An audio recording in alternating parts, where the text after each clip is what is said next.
ഡയബറ്റീസും അമിതവണ്ണവും അല്ലെങ്കിൽ ഒബീസിറ്റിയും തമ്മിലുള്ള ബന്ധം ശരിക്കും എങ്ങനെയാണ് വരുന്നത്? ഈ അസുഖത്തെ ടെർമിനോളജി നമ്മൾ പറയുന്നത് ഡൈ ഒബേസിറ്റി. അതിൽ ഒബേസിറ്റി കൊണ്ടുള്ള മരണം, അതിൻ്റെ കൂടെ തന്നെ ഡയബറ്റീസും ഉണ്ട്. ഡയബറ്റീസിൽ വരുന്ന ഒബീസിറ്റി കൊണ്ട് മരണങ്ങൾ ഉണ്ടാവുന്നുണ്ട്. തീർച്ചയായിട്ടും. എന്ന് വെച്ചാൽ die obesity, diabetes, obesity, die. അപ്പോൾ സൈലൻറ്റ് കില്ലർ ഡയബറ്റീസിനെ പറയുന്നത്, ഒരു ഡയബറ്റീസ് ഉള്ള ഒരാളെ എടുത്തു കഴിഞ്ഞാൽ അദ്ദേഹത്തിൻ്റെ ഹൈറ്റിനനുസരിച്ച് അദ്ദേഹം ഒരു 165 സെൻറ്റിമീറ്റർ ഹൈറ്റ് ആണെങ്കിൽ അദ്ദേഹത്തിന് വേണ്ടത് 65 ആണ് വെയിറ്റ് വേണ്ടത്. പക്ഷെ അദ്ദേഹം വരുന്നത് 80 കിലോ ആണ്.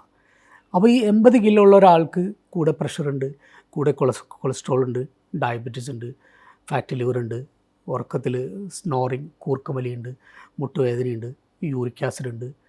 പിന്നെ ഇതൊക്കെ കൂടി നിൽക്കുമ്പോൾ പിന്നുള്ള റിസ്ക് കാർഡിയോവാസ്കുലർ റിസ്ക് എന്ന് വെച്ചാൽ ഹാർട്ടിൽ വരുന്ന അറ്റാക്ക് ഞാൻ അറിയുന്നില്ല, because of diabetes, silent killer.